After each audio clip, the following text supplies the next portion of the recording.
मोहनलाल गांव का संपन्न किसान था, लेकिन पत्नी गायत्री की बीमारी में सभी खेत बिक चुके थे।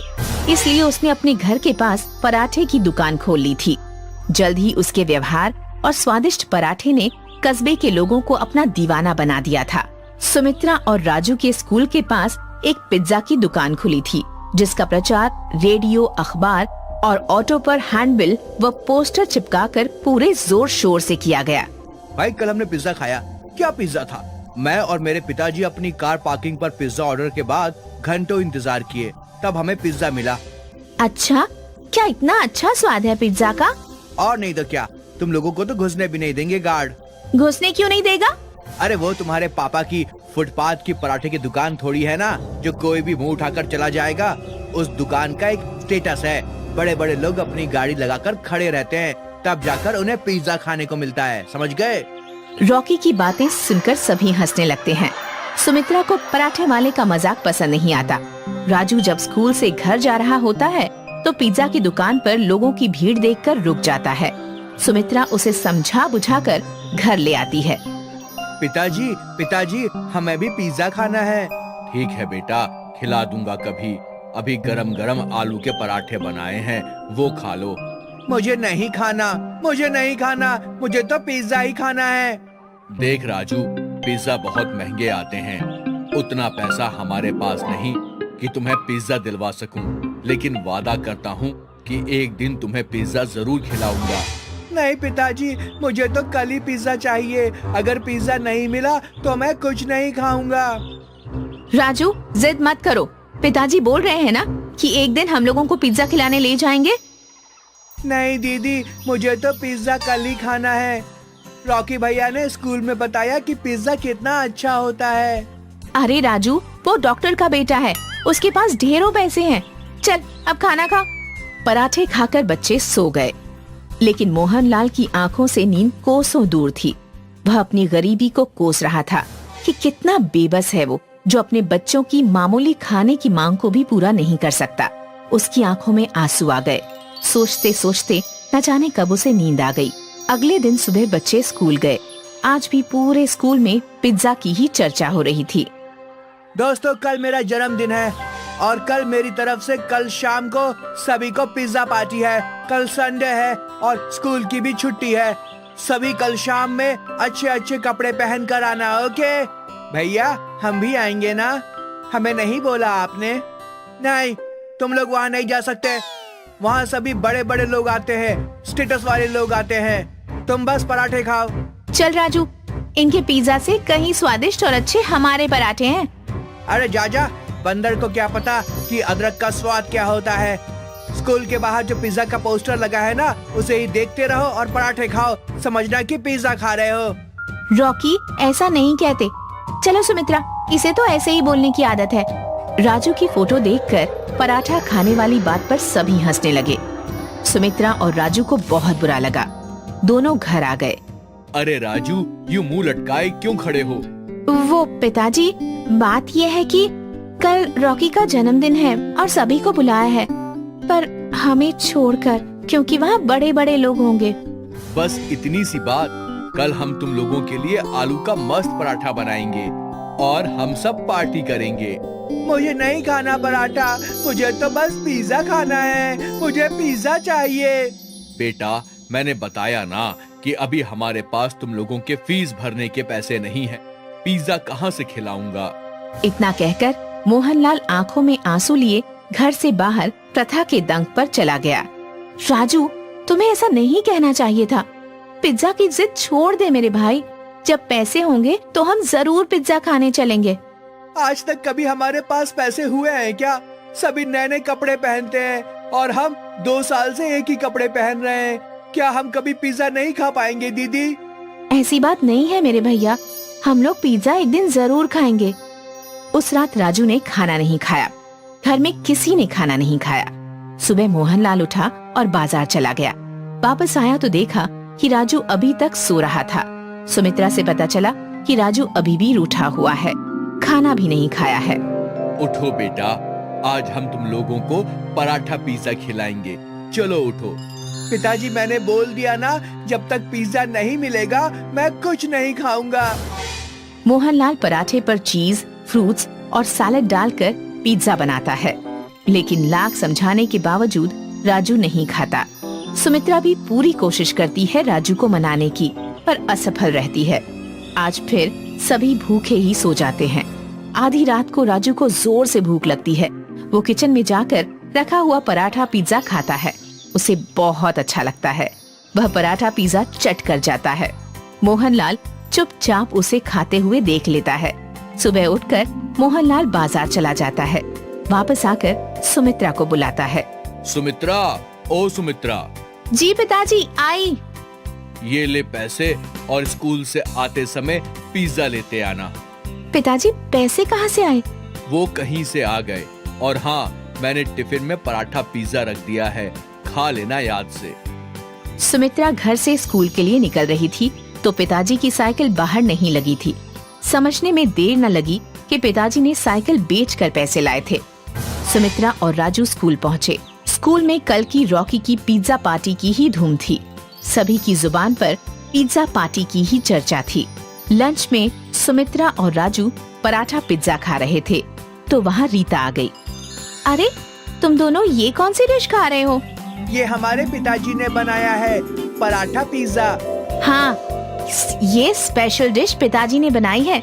लो, तुम भी खाओ, बहुत स्वादिष्ट है। अरे वाह, बहुत मस्त पराठा पिज्जा है। ये तो बहुत ही अच्छा पराठा पिज्जा है। देखो, आओ देखो, पराठा पिज्जा कल के पार्टी वाले पिज्जा से कहीं ज्यादा टेस्टी है। सुमित्रा प्लीज, मुझे भी एक टुकड़ा दो ना। हाँ, ये लो रॉकी, तुम भी खाओ। वाह, सही में ये कितना टेस्टी है पराठा पिज्जा। ऐसा तो मैंने अपनी जिंदगी में कभी नहीं खाया था। जल्द ही पूरे कस्बे में पराठा पिज्जा की चर्चा फैल गई। सुमित्रा ने पिताजी को पराठा पिज्जा बनाने की सलाह दी। अब उनकी दुकान पर भीड़ लगने लगी थी। पिज्जा की दुकान में लगातार ग्राहकों की कमी होने लगी।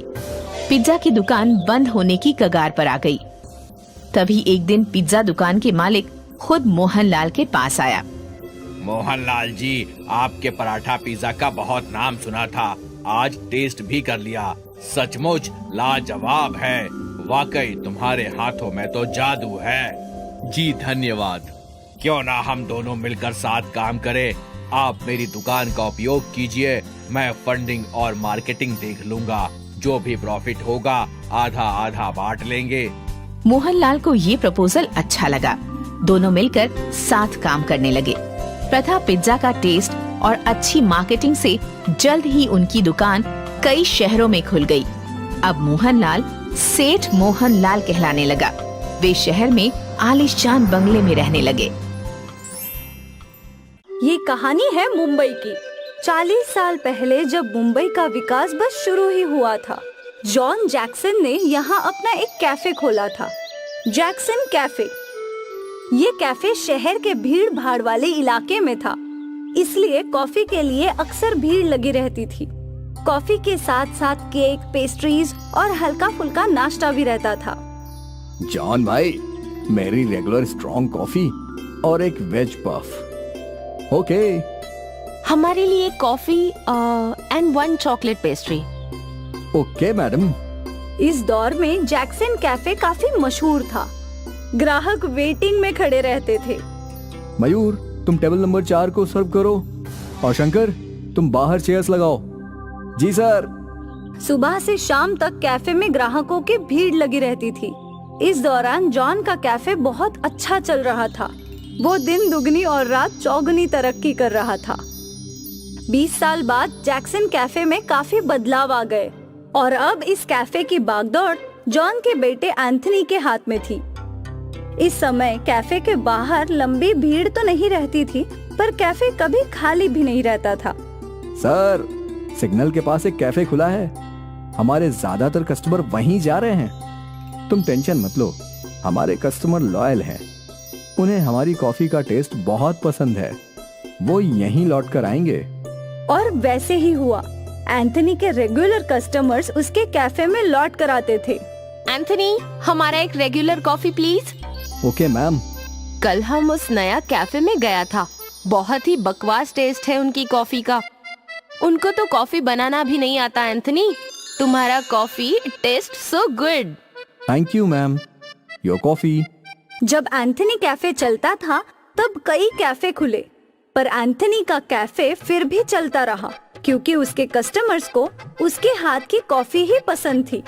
जॉन की तरह तो नहीं, पर एंथनी भी अच्छे पैसे कमा रहा था। और 20 साल बाद इस कैफे की बागडोर डैनियल के हाथ में आई। ये हमारा फैमिली बिजनेस है डैनियल, तुम्हें किसी भी हाल में इसे वापस फेमस करना होगा। यस सन, जब मैं इस कैफे को स्टार्ट किया था तो लोग बाहर वेट करते थे, पर अब टाइम के साथ सब कुछ चेंज हो गया है। अब तो इस कैफे में कोई आता ही नहीं। आई नो दादाजी, हमें कैफे में बदलाव करना पड़ेगा। हाँ, मेरे टाइम में इस पूरे एरिया में बस हमारा ही कैफे था। इट वॉज न्यू देन, और हमारी कॉफी और स्नैक्स का टेस्ट भी यूनिक था। उस टाइम में वेज पॉप्स बस हमारे कैफे में ही मिलते थे। तुम्हें भी कुछ ऐसा ही यूनिक करना चाहिए। मैंने भी कैफे में पिज्जा स्टार्ट किया था यही सोच के, पर अब मुंबई में इतने सारे पिज्जा पार्लर हैं कि हमारे पिज्जा का आइडिया वर्क नहीं किया। सो जो भी करो सोच समझ के करना। Anthony, I don't agree with you. Daniel, तुम कुछ नया ट्राई करो।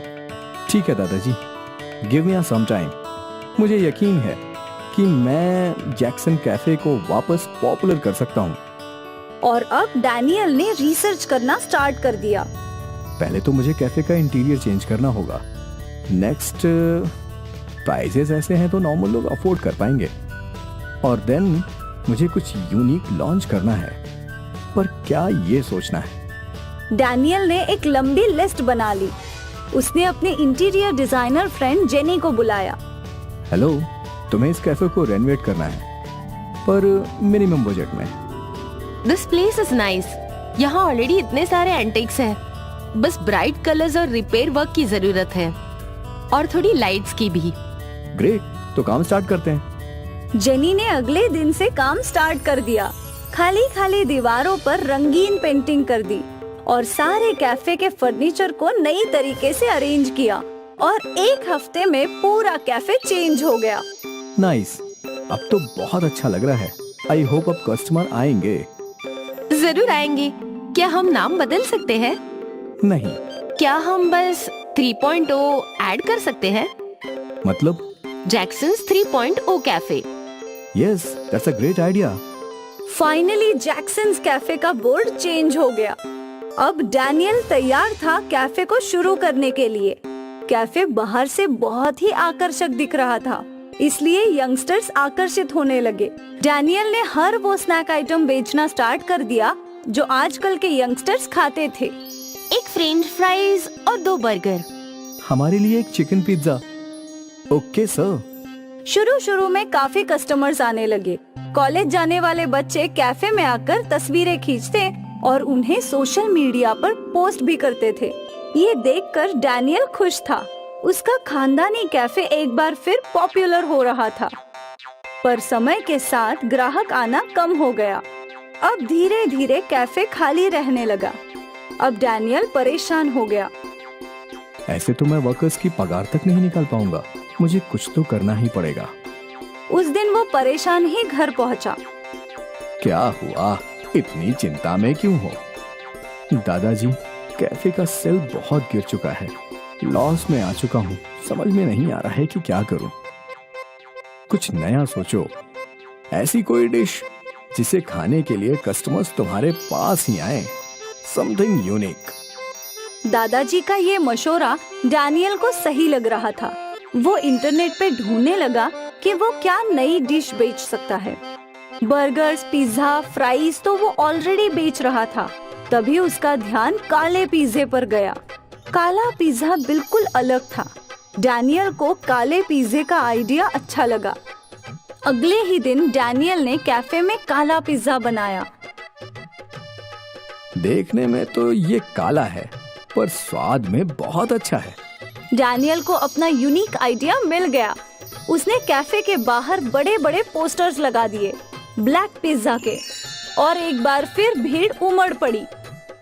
एक ब्लैक पिज्जा। मुझे भी। हमें भी एक ब्लैक पिज्जा। डैनियल का ब्लैक पिज्जा आते ही मशहूर हो गया। सोशल मीडिया पे पिज्जा वायरल हो गया और उसके कैफे के बाहर काला पिज्जा खाने के लिए लंबी लंबी कतार लगने लगी। डैनियल ने कई और लोगों को काम पर रख लिया। एक बड़ी पिज्जा कंपनी वाले डैनियल के पास आए। हम चाहते हैं कि आप अपनी ब्लैक पिज्जा की रेसिपी हमें बेच दें। हम आपको करोड़ों रुपए देंगे। मेरी एक शर्त है। कैसी शर्त? आप ब्लैक पिज्जा मुंबई के किसी भी पार्लर में नहीं बेचेंगे। मुंबई के बाहर आप बेच सकते हैं। जैक्सन ने पिज्जा कंपनी के साथ कॉन्ट्रैक्ट साइन कर लिया। उसे अपनी रेसिपी के लिए करोड़ों रुपए मिल गए। जैक्सन का स्पेशल काला पिज्जा मुंबई में बस उसी के कैफे में मिलता था, जिसे खाने के लिए लोग लंबी कतार लगाते हैं। डैनियल ने एक तीर से 2 निशाने साधे थे। एक अपने कैफे को यूनिक बनाया और दूसरा अपनी रेसिपी के लिए करोड़ों कमा लिए। जॉन और एंथनी को डैनियल पर गर्व था। जैक्सन कैफे का काला पिज्जा न्यूज़पेपर की हेडलाइन बन गई थी। धर्मपुर नाम का एक गांव था, जहां किशन अपनी पत्नी और अपने बच्चों के साथ रहा करता था। वो अपने परिवार का बहुत ख्याल रखता था। गांव हाईवे के करीब होने के कारण वहां का व्यापार बहुत अच्छा चलता था। किशन वैसे तो एक गरीब किसान था। उसका शहर जाकर दुकान खोलने का सपना था। काश मैंने अपनी माँ की बात मान ली होती तो मैं आज इस कदर परेशान नहीं होती और अपना भविष्य तुम्हारे साथ नहीं देखना पड़ता। तुम हर सुबह मुझे ताना सुनाती हो। अपने मायके क्यों नहीं चली जाती? यहाँ तुम्हें कम से कम 2 वक्त की दाल रोटी तो मिल रही है। वहाँ तुम्हें क्या मिलेगा? देखिए जी, आप भले ही मुझसे जो जी में आए कहिए, लेकिन मेरे मायके वालों के बारे में कुछ मत कहिए। अच्छा बाबा ठीक है, पर तुम इतनी बौखलाई हुई क्यों हो? बच्चों ने कितने दिनों से बर्गर और पिज्जा नहीं खाया है। उनकी जिद है कि अब उन्हें घर का खाना नहीं खाना। तुम तो जानती हो भाग्यवान, इस बार खेती में ज्यादा बारिश के कारण हमें कितना नुकसान हुआ है। ऊपर से नील गाय कितने सारे आ गए हैं। अब हम खेती बाड़ी तो कर ही नहीं सकते। ये मैं समझ सकती हूँ, पर बच्चों को कौन समझाए?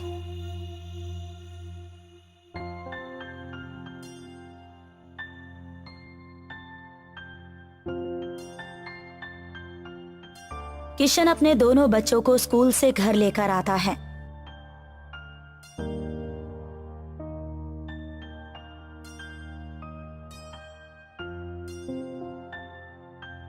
बच्चे घर के अंदर आते ही सवाल पूछने लगते हैं।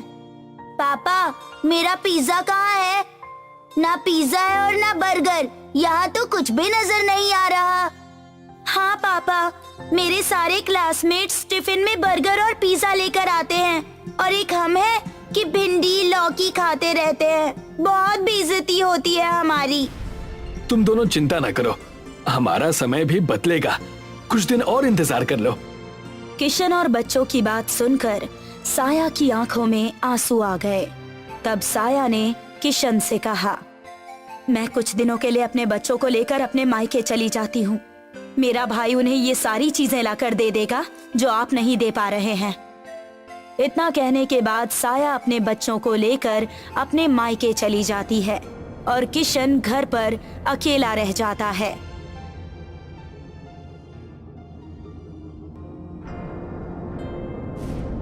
मेरी पत्नी और मेरे बच्चे मुझसे दूर हो गए। हे भगवान, अब और कैसे दिन देखूंगा मैं? मुझे ही कुछ करना होगा। किशन को रोता देख वहाँ पर गांव के बहुत बड़े जमींदार रामचरण सिंह आ गए और किशन से पूछने लगे, किशन, क्या बात है भाई? क्यों गंगा जमुना बहा रहे हो? ऐसी कौन सी विपदा आन पड़ी? अरे जमींदार साहब आइए, अब क्या बताऊं, खेती बारिश की वजह से खराब हो गई। पत्नी बच्चों को लेकर अपने मायके चली गई। मेरे पास परिवार कहने के लिए अब कुछ बचा ही नहीं है। ना परिवार साथ है, ना किस्मत। जैसा कि मैं तुम्हें देख पा रहा हूँ, बात पैसे की समझ आ रही है कि आर्थिक स्थिति तुम्हारी संकट में है। बिल्कुल सही कहा आपने। मुझे शहर जाकर कोई व्यापार करना है पर मेरे पास 1 रुपया भी नहीं है। एक काम करो, तुम मुझसे कुछ पैसे ले लो, मैं तुम्हें पूरे 2000 रुपए देता हूँ। उन पैसों से शहर चले जाओ, जब तुम्हारे पास हो जाए तब तुम मुझे मेरे पैसे लौटा देना। और क्या? बड़ी मेहरबानी होगी साहब, इतना मेरे लिए किसी ने भी नहीं किया। मैं बिल्कुल तैयार हूँ, मैं आपके पैसे ब्याज सहित लौटा दूंगा। किशन जमींदार से पैसे ले लेता है और शहर चला जाता है। और शहर में दर बदर भटकने के बाद उसे एक आटा चक्की में नौकरी मिल जाती है। किशन, तुम्हें मैं महीने के 8000 रुपए दूंगा। तुम्हें मन लगाकर आटा चक्की की दुकान में काम करना है।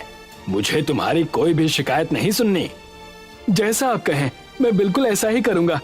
मैं आपको शिकायत का कोई मौका नहीं दूंगा। किशन कुछ दिन उस आटा चक्की में काम करता है। एक दिन हिसाब के हेर फेर की वजह से उसका उस आटा चक्की के मालिक के साथ झगड़ा हो जाता है। मैंने तुम्हें कितना ईमानदार समझा था, पर तुम तो चोर निकले। मुझे तुमसे ये उम्मीद नहीं थी। निकल जाओ मेरी दुकान से और इस बाजार में कभी नजर मत आना। तुम्हें यहाँ अब कोई भी काम नहीं देने वाला। मैंने आपके यहाँ पर कोई भी चोरी नहीं की। आप मुझ पर ऐसा झूठा इल्जाम मत लगाइए। और हाँ, मुझे भी आपके पास कोई काम नहीं करना। मेरी 2 महीने की तनख्वाह मुझे दे दीजिए बस। किशन अपने मालिक से पैसे लेकर सामने वाले पिज्जा की दुकान पर बैठ जाता है और देखता है। आओ आओ, गर्मा गर्म पिज्जा खाओ। यार, मैं अकेले कितना काम करूं, मुझे कुछ समझ में नहीं आ रहा। कोई एक बंदा मिल जाए तो मैं उसके ऊपर अपनी जिम्मेदारी सौंप दूं। लच्छू की बात सुनकर किशन उसके पास चला गया और कहने लगा, भाई साहब, क्या मैं आपकी दुकान में काम कर सकता हूँ? मुझे भी पिज्जा बनाना सिखा दीजिए। मैं लोगों के जूठे बर्तन धोने के लिए भी तैयार हूँ। लगता है ये मजबूर है। इसकी मजबूरी का मैं बखूबी फायदा उठाऊंगा। हाँ हाँ, क्यों नहीं। तुम मेरे दुकान में काम कर सकते हो, लेकिन एक ही शर्त पर। मैं तुम्हें तनख्वाह सिर्फ 2000 ही दूंगा और काम पूरे दिन करवाऊंगा। मुझे ये शर्त मंजूर है, मैं जरूर काम करूंगा। इतना कहकर किशन उस दुकान पर काम करने लगा। धीरे धीरे 1 महीने बीत चुके थे। किशन अब पिज्जा बनाना बखूबी जान चुका था।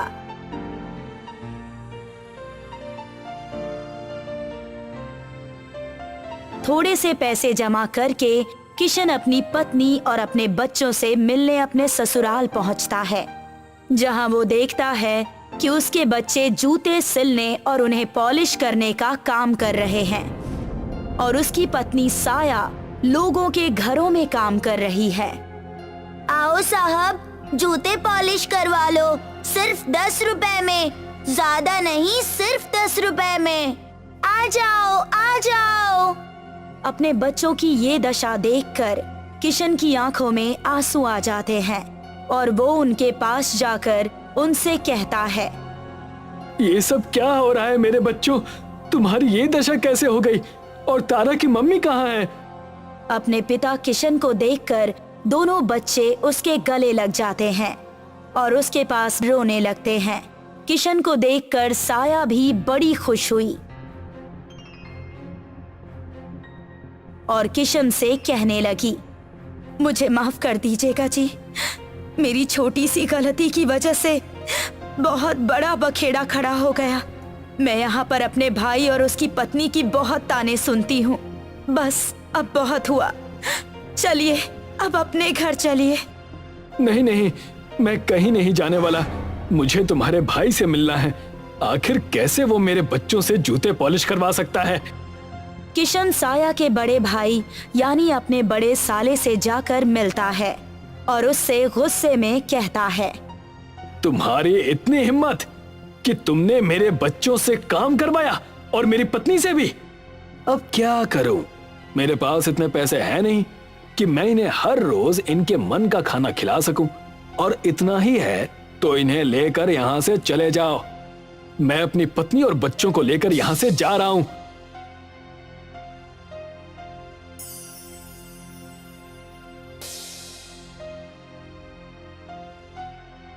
किशन अपने बच्चों और अपनी पत्नी के साथ अपने गांव चला आता है और देखता है कि रामचरण ने उसके घर और खेतों पर कब्जा कर रखा है। अरे आओ किशन आओ, मेरे ब्याज के पैसे मुझे दे देना और अपना घर छुड़वा लेना। पर 2000 रुपए के लिए आपने मेरा घर और खेत कैसे ले लिया? 2000 नहीं, मैंने तुम्हें पूरे 20,000 दिए थे और अब उसका ब्याज और सूद मिलाकर तुम्हें मुझे पूरे 1 लाख देने हैं। पैसे दो और अपनी जमीन और अपना घर ले जाओ। रामचरण ने किशन को अपने घर से बेघर कर दिया और किशन अपने परिवार के साथ रास्ते पर आ गया।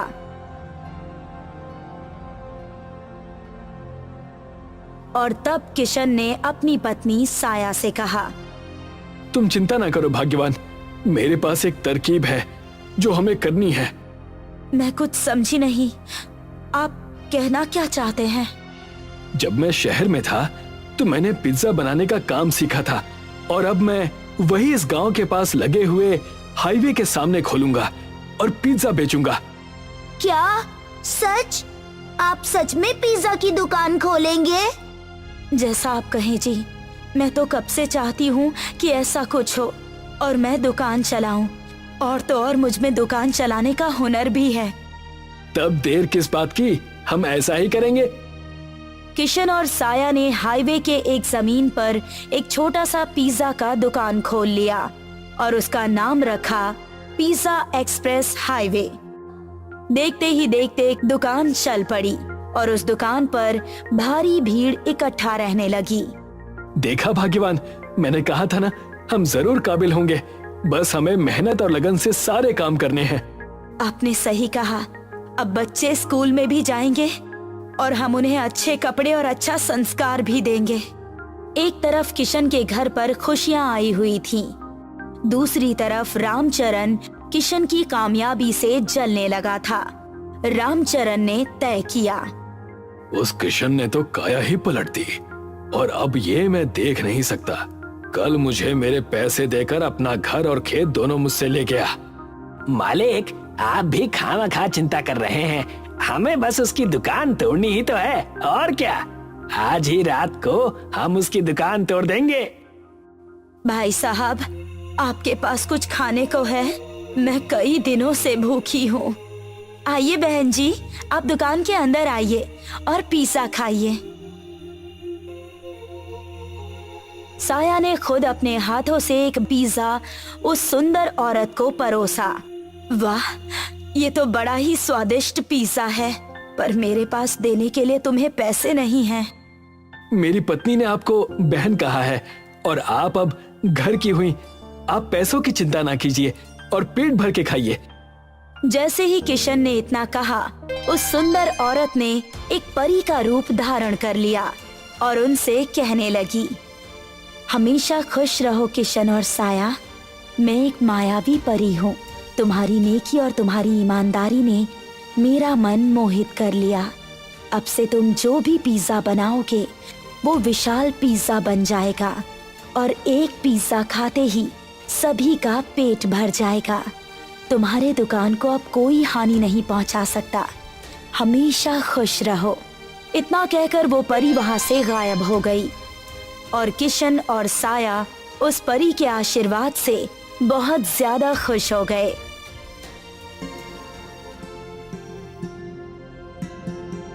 रात को रामचरण अपने कुछ गुंडे लेकर उनके दुकान पर पहुंचा। जाओ, इसकी दुकान को हाईवे से नीचे गिरा दो, आप चिंता ना करिए। जैसे ही वो गुंडे उस पिज्जा एक्सप्रेस हाईवे की दुकान के पास पहुंचे, सामने से एक पेड़ की डाली बहुत तेजी से उनकी तरफ आई और उन्हें अपने साथ उठाकर पेड़ के ऊपर लेकर चली गई। बचाओ, हमें बचाओ, यहाँ से नीचे उतारो, बचाओ हमें। उनकी आवाज सुनकर वहाँ पर किशन का परिवार आ गया और कहने लगा, बड़ा मजा आया।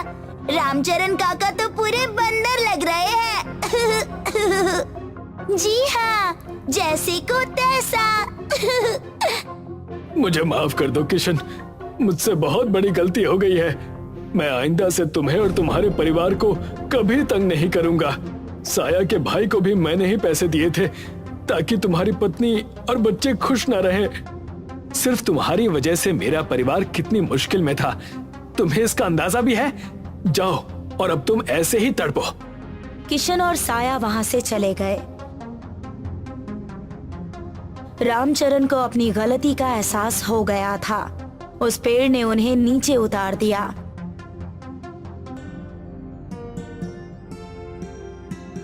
तब से किशन अपना पिज़्ज़ा एक्सप्रेस हाईवे बहुत अच्छे से चलाने लगा और खुशहाल जिंदगी जीने लगा।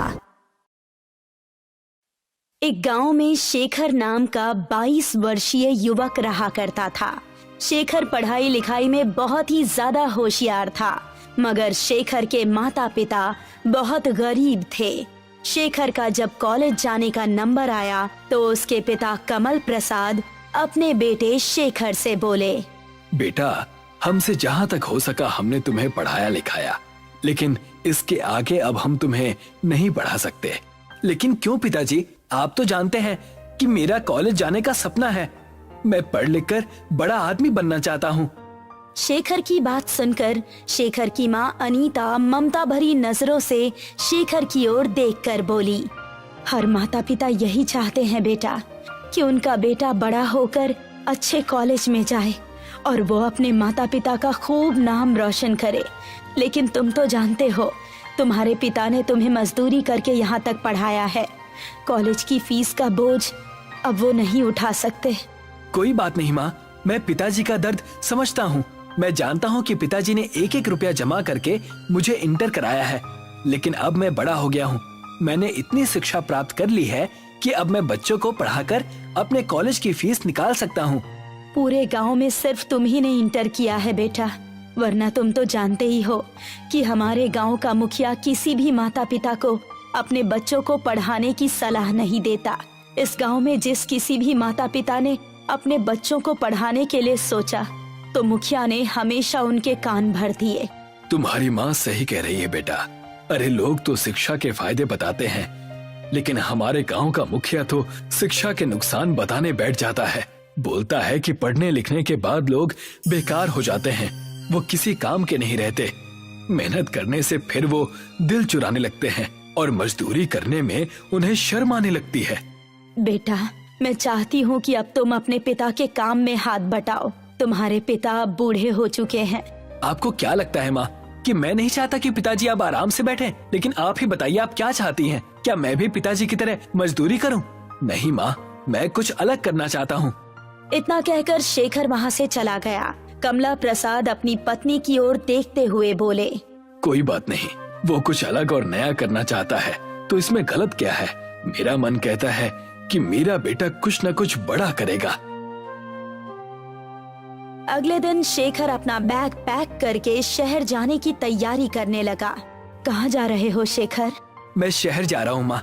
शहर में मेरा दोस्त नितिन रहता है, मैं उसके साथ उसके कमरे में रह लूंगा और वहाँ पर मुझे ट्यूशन पढ़ाने के लिए बहुत सारे बच्चे भी मिल जाएंगे। आप दोनों चिंता मत कीजिए और जैसे ही सब कुछ सही हो जाएगा मैं हर महीने आप लोगों को मनी ऑर्डर भेजता रहूंगा। इतना कहकर शेखर घर से निकल गया। शेखर बस स्टैंड पहुंचा ही था कि तभी वहां पर गांव का मुखिया टहलते हुए आ गया। शेखर को देखकर मुखिया मजाक उड़ाने वाले अंदाज में शेखर से बोला, क्या हाल है शेखर? कहाँ जाने की तैयारी है? मैं शहर जा रहा हूँ मुखिया जी। हाँ, मैंने सुना है कि तुम शहर में जाकर कॉलेज में पढ़ाई करना चाहते हो। तुम नई पीढ़ी के बच्चों में शर्म नाम की कोई चीज तो बची नहीं है। पिता मजदूरी करते करते बूढ़ा हो गया है, उसका हाथ बटाने की बजाय शहर में मौज मस्ती करने जा रहे हो। अपनी हद में रहिए मुखिया जी। आप क्या चाहते हैं कि मैं भी पिताजी की तरह जीवन भर मजदूर की तरह जीवन व्यतीत कर दूं? मैं अपनी आने वाली पीढ़ी को इन मुसीबतों का सामना नहीं करने दूंगा। इतना कहकर शेखर बस में चढ़ गया और कुछ ही घंटे में वो शहर पहुंच गया। शहर में वो अपने दोस्त नितिन के पास पहुंचा ही था कि उसे अचानक देखकर नितिन चौंक गया। क्या बात है शेखर, तुम अचानक यहाँ कैसे? शेखर ने सारी बात नितिन के सामने रख दी। मुझे ये कहते हुए अच्छा तो नहीं लग रहा है, लेकिन मैं तुम्हारी मदद नहीं कर सकता क्योंकि मेरा रूम पार्टनर 2 दिन के बाद यहाँ पर आ जाएगा। कोई बात नहीं, मैं यहाँ जमीन पर बिस्तर बिछाकर सो जाया करूंगा। वैसे भी तुम और तुम्हारा रूम पार्टनर तो कॉलेज में चले जाते हैं। मैं सुबह और शाम बच्चों को ट्यूशन पढ़ा दिया करूंगा और तुम्हारे साथ कॉलेज चला जाया करूंगा। आई एम सॉरी शेखर, ये बातें कहने में अच्छी लगती हैं, लेकिन सच ये है कि 3 लोग एक रूम में एडजस्ट नहीं कर सकते हैं। तुम्हें यहाँ से जाना होगा। और वैसे भी तुम्हें अपने माता पिता को गाँव में अकेला छोड़कर यहाँ नहीं आना चाहिए था। जाओ, जाकर उनके साथ मजदूरी करो। शेखर मुंह लटकाकर वहाँ से चला गया और फुटपाथ पर बैठकर सोचने लगा। अगर गांव वापस चला गया तो सभी लोग मेरा मजाक उड़ाएंगे। समझ में नहीं आता कि अब मैं क्या करूं, कहां जाऊं। शेखर काफी देर तक गहरी सोच में गुम रहा। कुछ देर बाद एक बूढ़ा व्यक्ति शेखर के पास आकर बोला, मैं काफी देर से देख रहा हूँ कि तुम फुटपाथ पर अकेले बैठे हुए हो। कोई परेशानी है तो मुझे बताओ। शेखर ने जब उस बूढ़े को देखा तो उसे उनमें अपने पिता की झलक नजर आई। शेखर ने सारी बात उस बूढ़े व्यक्ति को बता दी कि किस तरह उसके दोस्त नितिन ने उसे अपमानित करके रूम से निकाल दिया। तुम ये क्यों सोचते हो कि तुम पढ़ लिख कर ही बड़े आदमी बन सकते हो? आजकल जमाना बहुत बदल गया है। मैं आपकी बात का मतलब नहीं समझा। ये सच है कि शिक्षा बहुत जरूरी है, लेकिन उससे भी ज्यादा सच ये है कि इस देश में जितने भी बड़े बिजनेसमैन और बड़ी बड़ी कंपनी के मालिक हुए हैं, उन सब ने बहुत कम पढ़ाई लिखाई की थी। मेरी एक पिज्जा की दुकान है। तुम चाहो तो मेरी दुकान पर काम कर सकते हो और रात में मेरी दुकान पर रुक भी सकते हो। इस तरह तुम्हें अपने गांव वापस नहीं जाना पड़ेगा। शेखर को उस बूढ़े व्यक्ति की बात बहुत ज्यादा पसंद आई। उस दिन के बाद से शेखर उस बूढ़े व्यक्ति की दुकान में डिलीवरी बॉय का काम करने लगा। वो दिन भर मेहनत करके पिज्जा की डिलीवरी करता और रात के समय बूढ़ा व्यक्ति जब दुकान बंद करके चला जाता तब शेखर उसकी दुकान में ही बैठकर रात भर पढ़ाई करता। धीरे धीरे शेखर की समझ में आने लगा कि पढ़ाई और व्यापार दोनों अलग अलग बातें हैं। एक दिन शेखर उस बूढ़े व्यक्ति से बोला, मैं पिज्जा बनाना सीखना चाहता हूँ। क्यों नहीं बेटा, जरूर। आज से ही तुम किचन में काम करोगे। शेखर कुछ ही दिनों में बहुत बढ़िया पिज्जा बनाना सीख गया।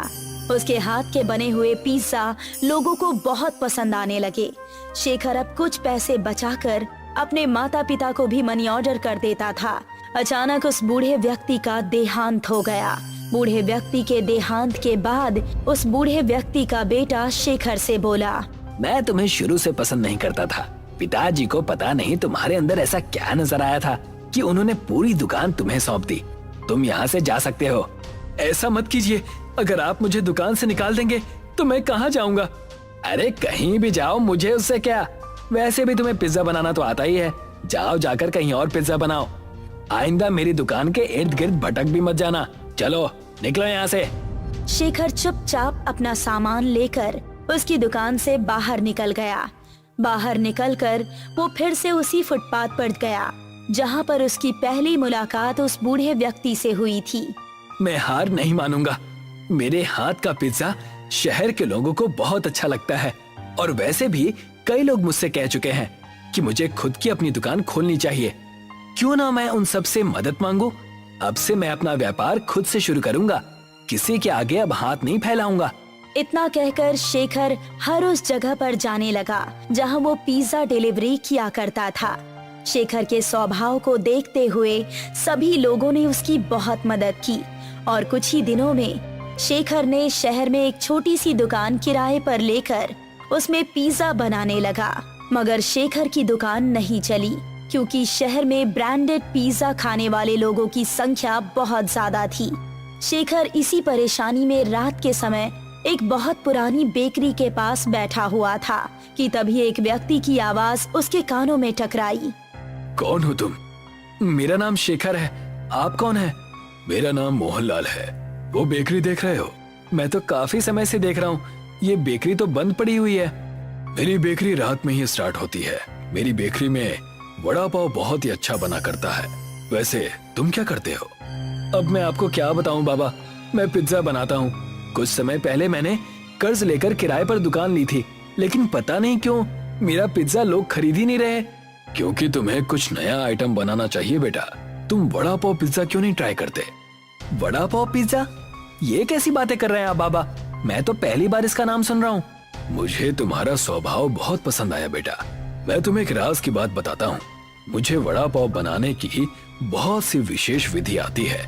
कुछ समय पहले मैंने वड़ा पाव पिज्जा बनाने की विधि एक विदेशी से सीखी थी। तुम चाहो तो मैं तुम्हें वो विधि सिखा सकता हूँ, लेकिन एक शर्त है। कैसी शर्त बाबा? मेरी जो वड़ा पाव पिज्जा बनाने की विधि है उसके लिए तुम्हें सिर्फ मेरी ही बेकरी से वड़ा पाव खरीदने पड़ेंगे। लेकिन मेरे पास आपके वड़ा पाव खरीदने के पैसे नहीं हैं। कोई बात नहीं, तुम्हें मैं उधार देने के लिए तैयार हूँ। लेकिन इस बात की क्या गारंटी है बाबा कि वड़ा पाव पिज्जा बिकेगा ही बिकेगा? जरूर बिकेगा बेटा, और देखते ही देखते तुम्हारे दिन बदल जाएंगे। इतना कहकर मोहनलाल शेखर को बेकरी के अंदर ले गया। शेखर ने देखा कि बेकरी अंदर से बहुत बड़ी बनी हुई थी, पर वहाँ पर एक भी मजदूर काम नहीं कर रहा था। सिर्फ मशीन ही काम कर रही थी, जो कि ऑटोमेटिक तरीके से वड़ा पाव बनाकर तैयार कर रही थी। बाबा, यहाँ तो कोई मजदूर नहीं है और इतनी बड़ी मशीन की आवाज तो बाहर लग ही नहीं रही। ये ऑटोमेटिक मशीन है बेटा, कुछ समय के बाद तुम्हें सब समझ में आ जाएगा। मोहनलाल बेकरी के अंदर शेखर को वड़ा पाव बनाने की विधि समझाने लगा। कुछ ही देर में शेखर की समझ में आ गया। शेखर बहुत सारे वड़ा पाव लेकर अपनी दुकान पर गया और सुबह तक उसने सारे वड़ा पाव पिज्जा बनाकर तैयार कर दिए, जिनकी सुगंध दूर दूर तक जा रही थी। एक बाइक सवार युवक जो कि वहाँ से गुजर रहा था, अचानक शेखर की दुकान के सामने बाइक रोककर खड़ा हो गया। यहाँ तो बहुत अच्छी सुगंध आ रही है। ये वड़ा पाव पिज्जा की सुगंध है। मैं तो इस तरह के पिज्जा के बारे में पहली बार सुन रहा हूँ। लाओ जरा मुझे भी टेस्ट कराओ। शेखर ने एक वड़ा पाव पिज्जा उसे दे दिया। पिज्जा खाकर वो युवक खुशी से उछल पड़ा। यकीन मानो, मैं पिज्जा खाने का बहुत ज्यादा शौकीन हूँ, लेकिन इतना लजीज पिज्जा मैंने पहले कभी नहीं खाया। ये वड़ा पाव पिज्जा है सर, क्या आपको पसंद आया? मुझे बहुत ज्यादा पसंद आया। मैं एक न्यूज रिपोर्टर हूँ, तुम्हारे वड़ा पाव पिज्जा की तारीफ टीवी पर जरूर करूँगा। इतना कहकर वो वहाँ से चला गया। कुछ ही दिनों में देखते ही देखते शेखर का वड़ा पाव पिज्जा प्रसिद्ध होने लगा। अब शेखर ने अपना खुद का एक बहुत अच्छा मकान शहर में ले लिया था। शेखर ने अब MBA कंप्लीट कर ली थी, मगर अब उसका पूरा ध्यान अपने वड़ा पाव पिज्जा के बिजनेस की ओर था। कुछ समय बाद एक कंपनी का मालिक शेखर के पास आकर बोला, मेरा नाम एडवर्ड है, मैं अमेरिका में रहता हूँ। मैंने तुम्हारे वड़ा पाव पिज्जा की तारीफ बहुत सुनी है। मैं चाहता हूँ कि आज से ही तुम अपने वड़ा पाव पिज्जा की ब्रांच अमेरिका में भी खोलो। सच तो ये है कि मैं तुम्हारे साथ पार्टनरशिप करना चाहता हूँ। ये तो मेरे लिए बहुत ज्यादा खुशी की बात है। शेखर ने एडवर्ड के साथ पार्टनरशिप कर ली और देखते ही देखते शेखर का वड़ा पाव पिज्जा वर्ल्ड में फेमस होने लगा। कुछ दिनों बाद शेखर को बेस्ट बिजनेसमैन का अवार्ड भी मिला। उस अवार्ड के मिलने की खुशी में शेखर के माता पिता गाँव के मुखिया के साथ शेखर के पास पहुँचे। वैसे तो मुझे शुरू से ही यकीन था कि तुम कुछ अलग और बड़ा ही करोगे। मुझे अपनी आंखों पर विश्वास नहीं हो रहा मेरे बेटे कि तू इतना बड़ा आदमी बन गया। तुम्हारे पिता बिल्कुल सही कह रहे हैं बेटा। मुझे खुशी है कि तुमने उस वक्त मेरी बात नहीं मानी। अगर तुम मेरी बात मान लेते तो तुम भी अपने पिता की तरह एक मजदूर ही रहते। मुझे माफ कर दो शेखर, मुझे समझ में आ गया है कि अगर प्रतिभा के साथ शिक्षा भी जुड़ जाए तो फिर इनका मुकाबला कोई नहीं कर सकता। तुमने न सिर्फ हमारे गाँव का बल्कि इस देश का भी नाम बहुत रोशन किया है। मुझे तुम पर गर्व है। शेखर ने मुखिया और अपने माता पिता से बोला, मेरी इस सफलता के हकदार मेरे मित्र मोहनलाल जी हैं। अगर वो अपनी बेकरी से वड़ा पाव मुझे नहीं देते तो शायद मैं कभी इतना बड़ा आदमी नहीं बनता। आज भी उन्हीं की बेकरी के बने हुए वड़ा पाव मेरी कंपनी में आते हैं। तो फिर तो तुम्हें उन्हें धन्यवाद कहना चाहिए बेटा। आपके आने से पहले मैं उन्हीं के पास जाने की तैयारी कर रहा था। तो जाओ बेटा, शुभ काम में देरी नहीं करनी चाहिए। शेखर अपनी कार से उस बेकरी के पास पहुंच गया। वो काफी दिनों बाद बेकरी के पास आया था। मोहनलाल ने काफी दिनों से शेखर से पेमेंट भी नहीं मांगी थी, मगर शेखर ने देखा कि उस बेकरी के पास कोई भी मौजूद नहीं था। वो बेकरी बंद पड़ी हुई थी। शेखर हैरत से उस बंद बेकरी की ओर देखने लगा कि तभी एक व्यक्ति की आवाज उसके कानों में टकराई। क्या देख रहे हो? मेरा नाम शेखर है। वैसे तो इस समय मोहनलाल जी बेकरी के सामने ही होते हैं, लेकिन पता नहीं आज उनकी बेकरी बंद है। ये तुम कैसी बातें कर रहे हो? ये बेकरी तो बरसों से बंद पड़ी है और जिन मोहनलाल की तुम बात कर रहे हो वो तो बहुत सालों पहले हुआ करते थे। क्या कहना चाहते हैं आप? मोहनलाल जी 1950 के दशक में इस बेकरी के मालिक थे। आप कौन हैं? मैं एक साफ सफाई करने वाला कर्मचारी हूँ। इतना कहकर उस व्यक्ति ने कुछ चेक निकाल कर शेखर को दिए। कई महीनों से मुझे ये चेक यहाँ पर पड़े हुए मिल रहे हैं। इसमें किसी शेखर नाम के व्यक्ति के सिग्नेचर हैं। क्या वो तुम ही हो? हाँ, वो मैं ही हूँ। तुम्हारा दिमाग तो ठीक है। तुम ऐसे व्यक्ति के नाम पर चेक काट कर फेंक रहे हो जो इस दुनिया से 70-80 साल पहले ही जा चुका है। इतना कहकर वो चला गया। शेखर की समझ में अब सारा माजरा आ चुका था। वो समझ चुका था कि शायद वो वड़ा पाव जिसका वो वड़ा पाव पिज्जा बना रहा था वो चमत्कारिक थे। शेखर मुस्कुराता हुआ चुपचाप वहाँ से वापस चला आया, मगर वो आज भी वड़ा पाव पिज्जा बनाने के लिए प्रसिद्ध है।